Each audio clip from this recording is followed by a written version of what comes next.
오늘 함께 읽은 이 룻기 4장의 말씀에는 가정과 관련된, 가정의 행복과 관련된 중요한 단어 3가지가 거기 등장합니다.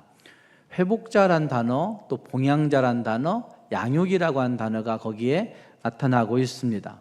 어쩌면 우리 모두가 가정에서 어떤 역할을 해야 할 것인가 라고 묻는다면 회복을 위한 도구들이 되어야 되는 것이고, 또 누군가를 잘 섬기는 봉양의 사람들이 되어야 되는 것이고, 그리고 잘 그들을 양육할 수 있는 양육자들이 되어야 된다라는 사실을 알려주고 있는 말씀이 오늘의 말씀 가운데 나타나고 있습니다. 이미 우리는 룻기를 지난 2월 달에 부흥사경에 통하여서 살펴본 적이 있습니다. 그때 말씀드렸던 듯이 룻기 전체에는 하나님의 섭리와 은혜를 말씀하고 있는 말씀이 거기에 줄곧 등장하고 있습니다. 근데 이것을 조금 더 다른 주제로 이야기해 본다면 하나님의 은혜로우신 섭리와 그리고 인간의 책임이라고 하는 것이 룻기에는 2가지의 큰 줄기로 나타나고 있고, 이 하나님의 은혜와 인간의 책임이라고 하는 이 2개의 큰 주제는 성경 전체를 이어낼 수 있는 중요한 주제이기도 합니다. 하나님께서 우리에게 은혜 베푸심으로 말미암아 그 은혜로우신 섭리로 말미암아 우리가 구원받은 자들이 되었고, 구원받은 우리들이 하나님의 백성으로, 하나님의 자녀로, 하나님의 사람들로 이 땅에서 살아가게 될 때 책임을 다하는 사람들 되어야만이 하나님의 백성다운 모습이라고 말할 수가 있을 것입니다. 그래서 성경은 우리에게 하나님의 은혜를 이야기하고 있고, 또 한 가지는 구원받은 그의 백성들이 이 땅을 어떻게 책임을 다하며 살아가야 될 것인가의 문제를 말씀하고 있는 것들이 이 성경 전체에 나타나고 있는 큰 주제라고 이야기할 수가 있습니다. 그런데 그 성경의 주제가 이 룻기에는 이 짧은 4장에 명확하게 드러나고 있는 것을 볼 수가 있습니다. 평범한 일상생활 속에 하나님의 은혜로우신 섭리가 그들 속에 깃들어 들어오는 것들이 거기에 보여지고 있을 뿐만 아니라, 그 은혜로우신 섭리를 받은, 은혜를 받은 주의 백성들이 그 땅에서 자기들의 역할들을 잘 감당하는, 책임을 다하는 하나님의 사람들이 거기에 등장하고 있는 모습이 여기에 나타나고 있는 것입니다. 그래서 하나님의 섭리와 인간의 책임에 그 다하는 그 모습을 통하여서 룻기에는 어쩌면 맨 처음 죽음의 그늘로 시작했던 그 모습들이 나중에는 생명의 회복자로, 생명이 태어나는 모습으로 축제로 바뀌어지는 모습이 거기에 등장하고 있고, 사별의 통곡으로 시작하고 있는 모습이 나중에는 탄생의 기쁨으로 마무리 짓고 있는 모습이 있고, 가난하게 출발했지만 그 다음은 풍요함으로 결론 맺고 있는 모습이 이 룻기에 나타나고 있는 것입니다. 인간이 가질 수 있는 고독함과 인간이 가질 수 있는 상실의 이야기들이 여기에 다 나타나고 있을 뿐만 아니라, 인간이 가질 수 있는 진짜 회복과 기쁨과 찬송의 이야기가, 노래의 이야기가 이 룻기에는 나타나고 있는 것입니다. 가정의 달 이 5월에 우리가 다시 읽어보고 또다시 생각해 보아야 되는 말씀이 룻기라고 생각이 되어집니다. 우리의 가정이 어떤 환경에 처해 있는지, 우리의 가정이 어떤 모습인지 뒤돌아볼 뿐만 아니라, 그 환경과 그 모습 가운데 하나님의 은혜로우신 섭리가 개입된다고 한다면, 하나님의 은혜로우신 섭리를 기대할 수만 있다고 한다면 달라질 수 있겠구나 라고 하는 결심들이 이 룻기를 통해서 나타날 수 있고, 뿐만 아니라 하나님의 은혜를 받은 우리가 이 땅을 살아가는 매일매일 매 순간순간마다 하나님의 그 책임, 하나님의 백성으로서의 그 책임을 다해야 되겠구나라고 하는 결심들이 룻기를 읽을 때마다 생겨날 수 있는 것입니다. 오늘 우리 모두가 이 말씀을 같이 생각해 보시면서 우리가 어떤 형편에 있든지 어떤 환경에 있든지 할 것 없이 하나님의 은혜로우신 섭리로 말미암아 뿐만 아니라 우리의 하나님의 백성된 그 책임 다함으로 말미암아 진짜 새로운 회복과 생명의 회복이 풍족하게 일어날 수 있는 우리 모두가 될 수 있기를 주님의 이름으로 축복합니다. 함께 그 말씀해 보시면 하나님의 섭리와 은혜를 통해서 회복이 있는 모습이 거기에 나타나고 있습니다. 룻기 4장의 말씀에는 14절 말씀에 찬송이라고 하는 단어가 거기에 등장하고 있습니다. 여인들이 나오미에게 이르되 찬송할지로다. 어쩌면 나오미의 그 주변 동네 사람들이, 그 여인들이 나오미에게 찬송해야 되겠다, 찬송하자 이렇게 외치고 있는 모습이 14절에 등장하고 있습니다. 왜 찬송해야 되는가 라고 묻는다면 15절 말씀에 너에게 허락하신 그 자녀가, 그 아들이 너의 생명의 회복자고 너의 노년의 봉양자고 라고 그렇게 얘기하면서 생명의 회복이 있기 때문에, 노년의 봉양이 있기 때문에 찬송한다고 그렇게 말하고 있는 모습이 거기에 나타나고 있습니다. 어쩌면 이 말씀들은 죽음의 고통과 시리에 빠져있던 그 나오미의 삶 가운데 찬송과 생명이 회복되는 그 놀라운 장면이 여기에 있는 것입니다. 시편 30편 5절 말씀에 이런 말씀이 있습니다. 그의 노염은 잠깐이요 그의 은총은 평생이로다. 저녁에는 울음이 깃들일지라도 아침에는 기쁨이 온다고 시편 기자는 찬송하고 있습니다. 그의 분노는 잠깐이요 그의 노염은 잠깐이요 이렇게 표현할 수 있습니다. 그의 분노하심은 잠깐이요 그의 시험은 잠깐이요, 하나님이 우리를 다뤄보시는 그 모든 유혹과 시험들이 잠깐이라고 표현하고 있는 것이죠. 그러나 하나님의 은총은 평생이로다. 평생이란 말을 다른 번역 성경에서는 영원이로다 이렇게 번역한 성경도 있습니다. 제가 살펴보니까 평생이란 단어는 우리가 살아있는 동안의 이야기를 하고 있는 것이죠. 근데 히브리 원어는 사실은 영원에 가까운 단어를 쓰고 있습니다. 영원이란 단어는 우리가 살아있는 동안만의 얘기를 하고 있는 것이 아니라 사실은 우리가 태어나기 전부터 그리고 우리가 죽은 이후까지 전체를 하나님께서 우리를 향하여 베푸신 은혜로 선다라고 하는 사실을 이 시편 기자는 그렇게 고백하고 있는 것이라 말할 수가 있는 것이죠. 그의 노염은 잠깐이요 그의 은총은 영원이로다, 평생이로다 라고 그렇게 외치고 있는 이 고백은 하나님이 우리의 모든 슬픔을 변하게 하셔서 춤이 되게 하시고 하나님이 우리의 모든 고통을 변하게 하셔서 기쁘게 하실 수 있다는 사실을 확신 있게 고백하는 부분이 이 시편 30편에 나타나고 있는 것입니다. 룻기는 전체적으로 살펴볼 때 이 시편 30편의 고백이 풍성하게 이루어지는 것을 볼 수 있는 증거가 룻기서에 나타나고 있습니다. 죽음의 분위기에서 생명 탄생의 분위기로, 장례식의 분위기에서 결혼식의 배경의 모습으로 바뀌어지는 모습이 있습니다. 슬픔의 눈물을 흘리는 모습에서 나중에는 기뻐 찬송하는 사람들을 만나는 일들의 모습이 사장에 등장하고 있습니다.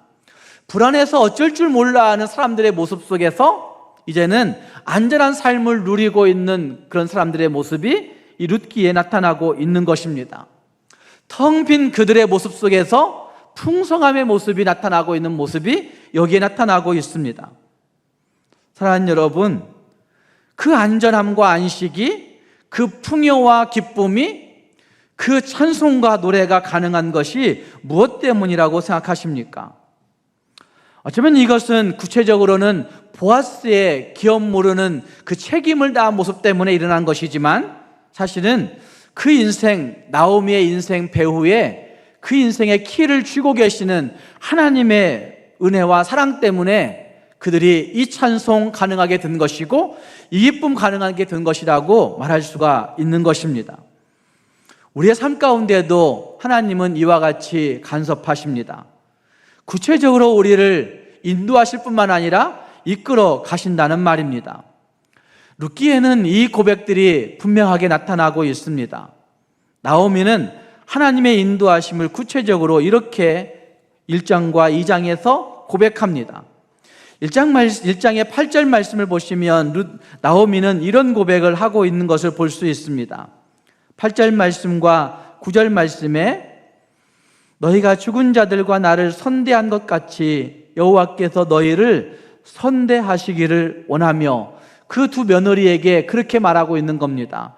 여호와께서 너희를 선대하시기를 원하며, 선대라고 번역했지만 사실은 은혜를 이야기하고 있는 헤세드라고 한 단어가 쓰여지고 있습니다. 그러니까 은혜를 주시기를 원하며 라고 그렇게 이야기하고 있습니다.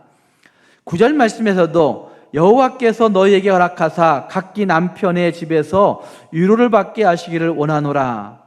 잘 읽어보면 남편의 집에서 위로받는 것을 말씀하고 있는 것 같지만 사실은 여호와께서 너희에게 허락하사 남편의 집에서 위로받기를 원한다, 이렇게 이야기하고 있는 것을 볼 수 있습니다.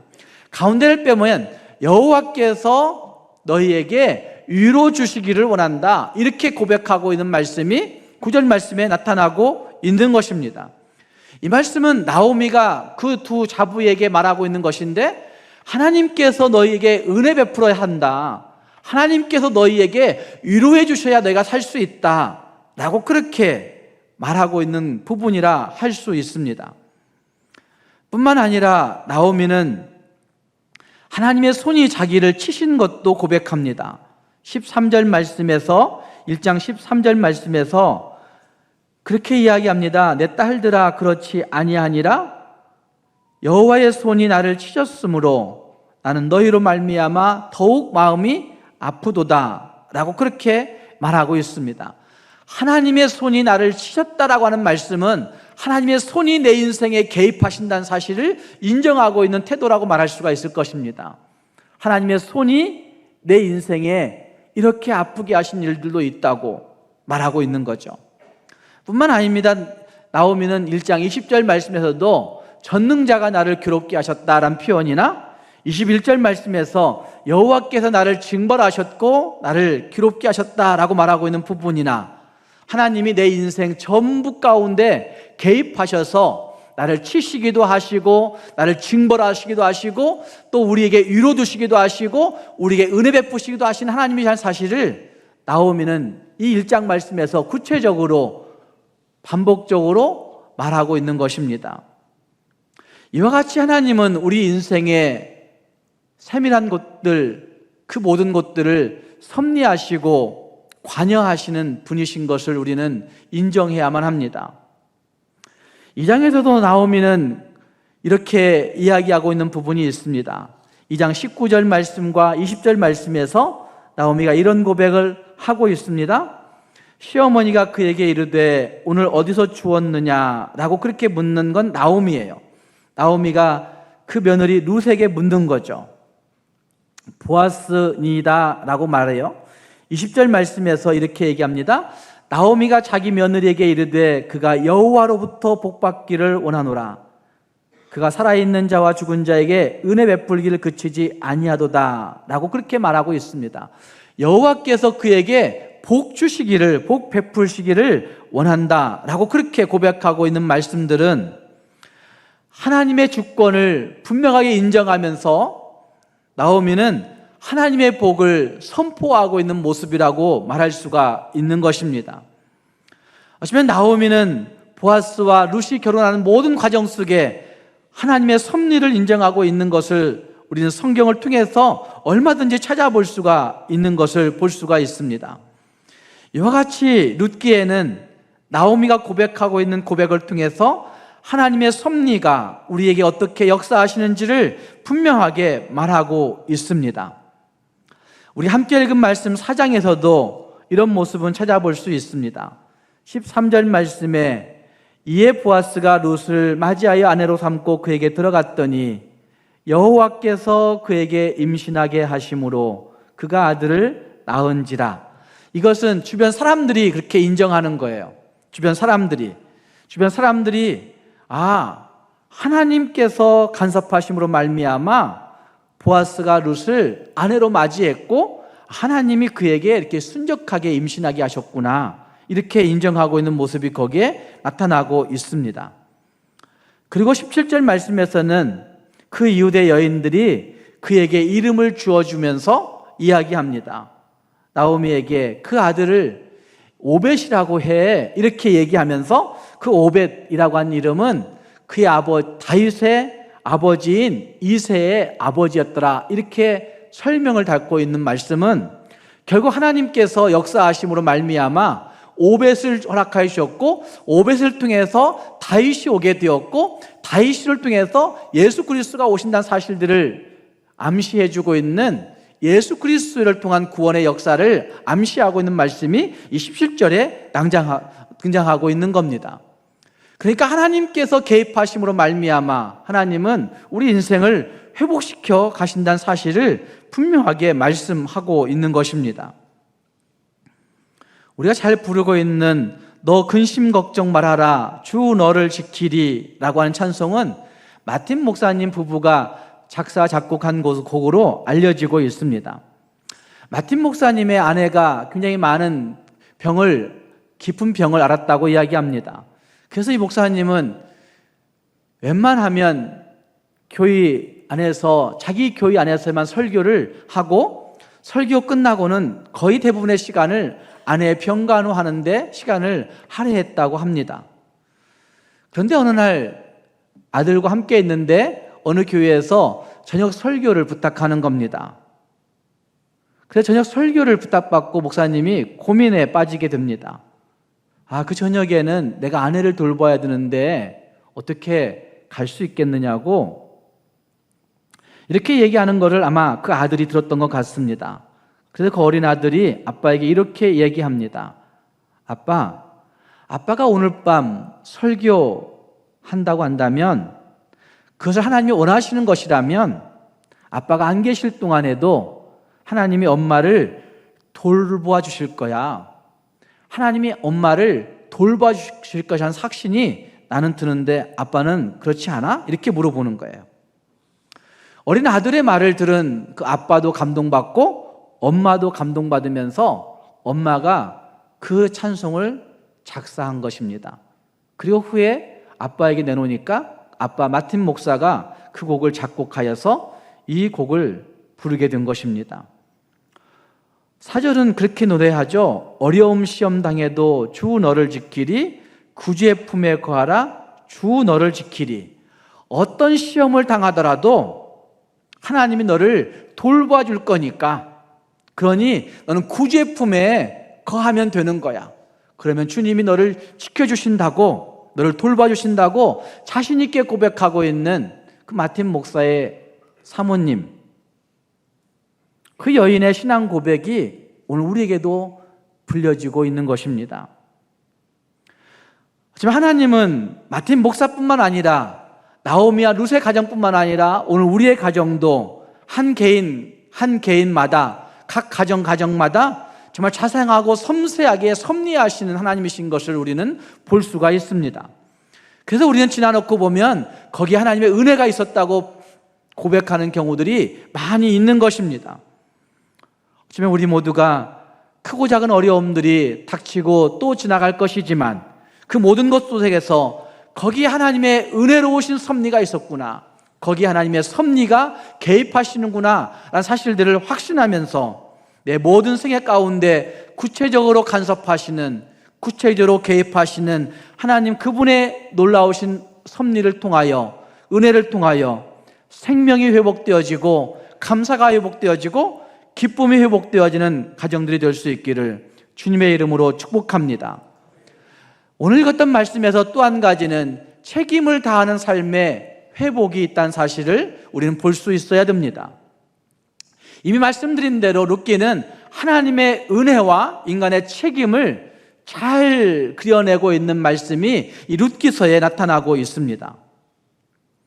어쩌면 사장에 등장하고 있는 이 보아스라고 하는 사람은 기업 모르는 권리와 기업 모르는 책임을 정말 다 수행하는 사람으로 여기에 나타나고 있습니다.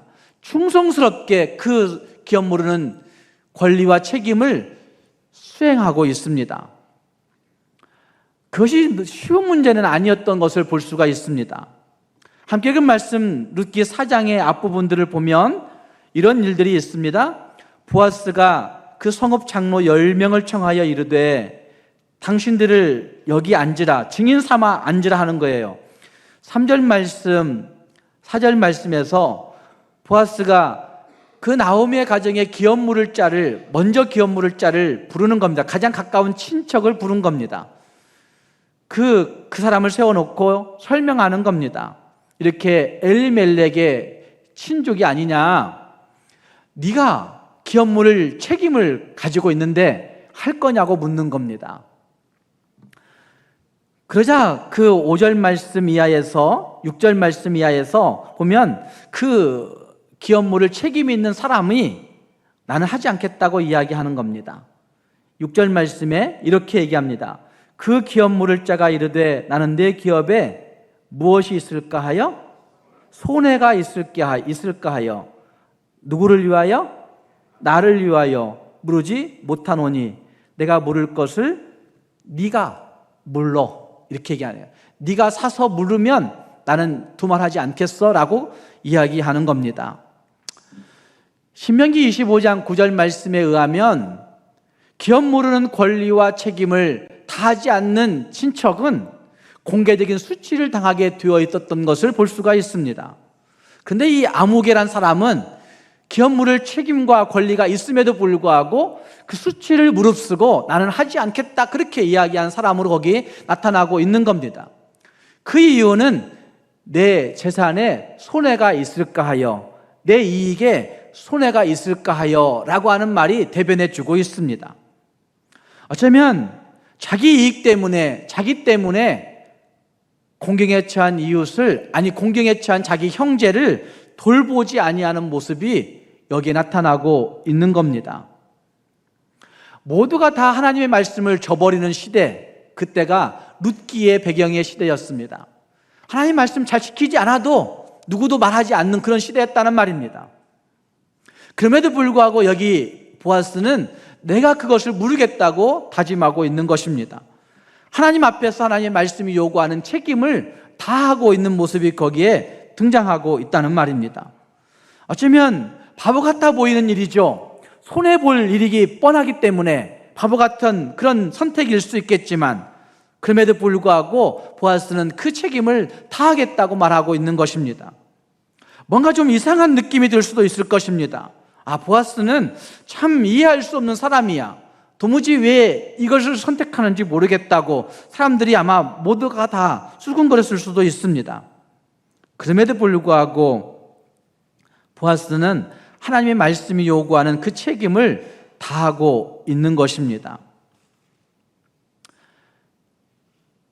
가정치료학자, 가족치료라고 하는 용어를 처음 만들고 가족상담의 그 물꼬를 튼 사람을 찾으라면 그 사람은 버지니아 사티어라고 하는 심리학자인 것을 볼 수 있습니다. 버지니아 사티어는 가족치료라고 하는 학문을 개척했고 가족치료에 관한 모든 문제에 대한 아주 중요한 책을 우리에게 제공했습니다. 그런데 그가 이야기하고 있는 가족치료에서 가장 중요한 원리, 가장 중요한 특징, 그걸 한 가지만 꼽으라면 서로 그 짐을 져야 된다는 것입니다.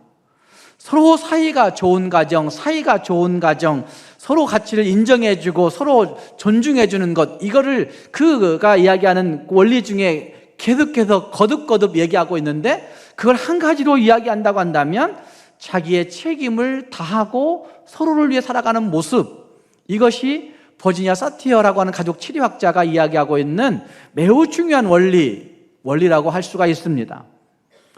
그런다고 한다면 이 보아스의 자기의 책임을 다하는 그 모습은 정말 하나님께서 그 가정에게 생명의 회복자로 세워주시는 놀라운 일이 벌어지고 있다는 사실들을 볼 수가 있습니다. 뿐만 아니라 거기 말씀에 등장하고 있는 것처럼 노년의 봉양자가 되는 일들도 그 책임에서부터 출발하는 것을 볼 수가 있습니다. 봉양이라고 하는 단어도 잘 받들어 보살핀다라고 하는 단어가 있습니다. 뜻이 있습니다. 잘 받들어 보살피는 일들도 책임을 다하는 그 책임감, 그것도 세상의 책임이 아니라 하나님의 말씀의 책임을 다해야 되겠다라는 그 자세, 여기서부터 출발할 수 있다는 사실을 볼 수가 있다는 말입니다. 뿐만 아니라 보아스는 자기 것에 대한 소유의식을 극복한 사람이었던 것을 볼 수가 있습니다.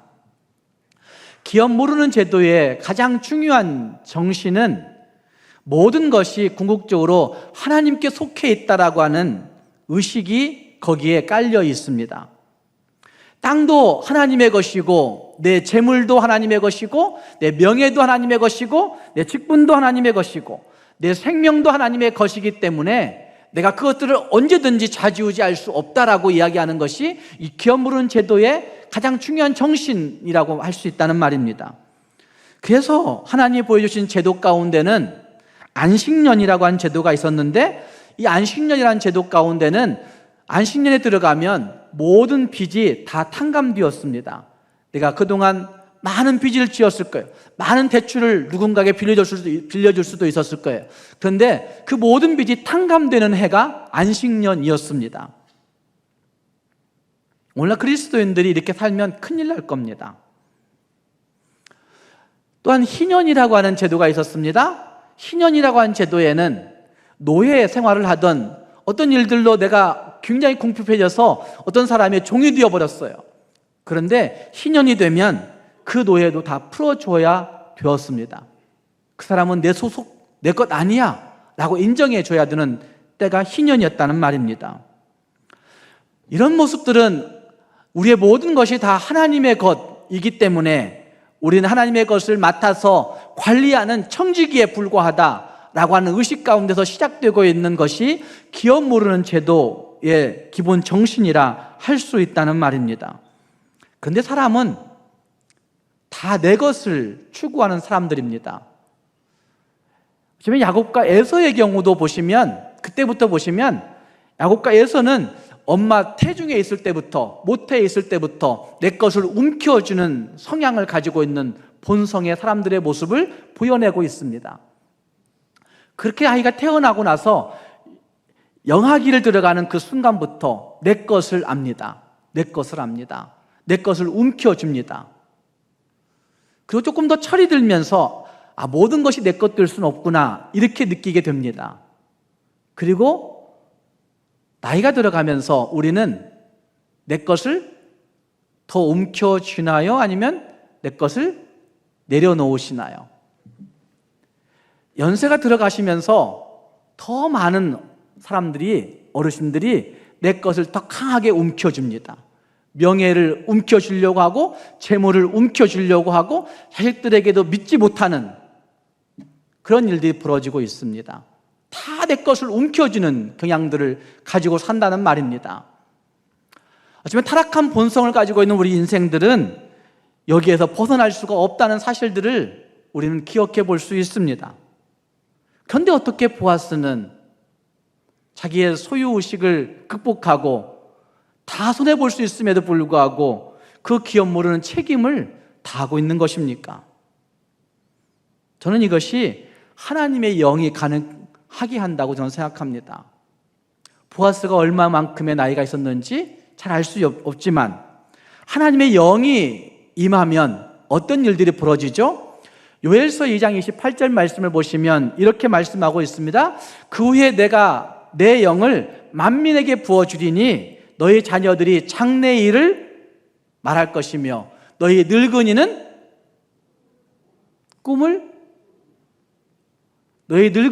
뭐해요? 꿈을 꾸며 너희 젊은이는 이상을 볼 것이며 라고 말씀하고 있습니다. 젊은이가 꿈꿔요? 늙은이가 꿈꿔요? 왜 늙은이가 꿈꾼다고 얘기할까요? 잘 생각해 보십시오. 나이가 들면 우리는 꿈꿀 것이 없다고 생각합니다. 인생 이렇게 살다가 죽는 거지 그런 자녀들이 잘 봉양해야지, 이 얘기만 하는 거예요. 자식들이 뜻대로 봉양도 잘 안 해주는 거죠. 서운하다는 느낌만 자꾸 드는 겁니다. 그러니 부모들은 더 내 것 움켜쥐고 살고 있는 거고. 그러나 그리스도의 영이 우리에게 임하시면 늙은이는 뭐예요? 꿈을 꾼다고 말씀하고 있는 거죠. 내 나이 100세가 되어도, 내 나이 90세가 되어도, 내 나이 80세가 되어도 주의 영이 임하였기 때문에 꿈꾸는 어르신이 된다고 한다면 주께서 내게 주시는 그 꿈으로 말미암아 꿈을 선포할 수 있고, 꿈을 말할 수 있고, 자녀들에게 그 꿈을 전달할 수 있고, 꿈을 이야기해 줄 수 있다고 한다면, 꿈꾸는 어르신이 될 수 있다고 한다면 그게 자기 것을 극복하지 않고는 할 수 없는 것이죠. 그래서 하나님의 영이 임할 때 소유의식을 극복한 책임을 다하는 사람의 모습이 되어줄 수 있다고 저는 생각합니다. 사랑하는 성도 여러분, 이 보아스가 책임을 다하는 모습으로 생명을 회복해내었던 이 일은 단순히 그냥 되어진 것이 아니라 주의 영이 임하여 꿈꾸는 어른이 되었기 때문에 그렇습니다. 꿈꾸는 노인이 되었기 때문에, 꿈꾸는 어른이 되어서 그 가족 전체를 살려낼 뿐만 아니라 나오미의 가족 전체가 생명의 회복으로 일어나고, 뿐만 아니라 그것을 통해서 예수 그리스도가 오시고 그걸 통해서 우리 모두의 생명의 회복이 일어났음을 성경은 우리에게 증거해 주고 있는 것입니다. 사랑하는 여러분, 우리 모두가 다시 한번 우리의 책임을 다할 수 있기를 바랍니다. 부모로서의 책임을 다하고, 늙은이로서의 책임을 다하고, 그리고 자녀들에게 정말 예수의 영으로 말미암아, 성령으로 말미암아 꿈을 이야기할 수 있는 그 일이 내 숨이 끊어질 때까지 진행됨으로 말미암아, 참 우리 엄마는, 우리 할아버지, 우리 할머니는 정말 꿈꾸는 사람이었어 라고 하는 칭호를 듣는 우리 모든 부모님들이 될 수 있기를 주님의 이름으로 축복합니다. 기도하겠습니다.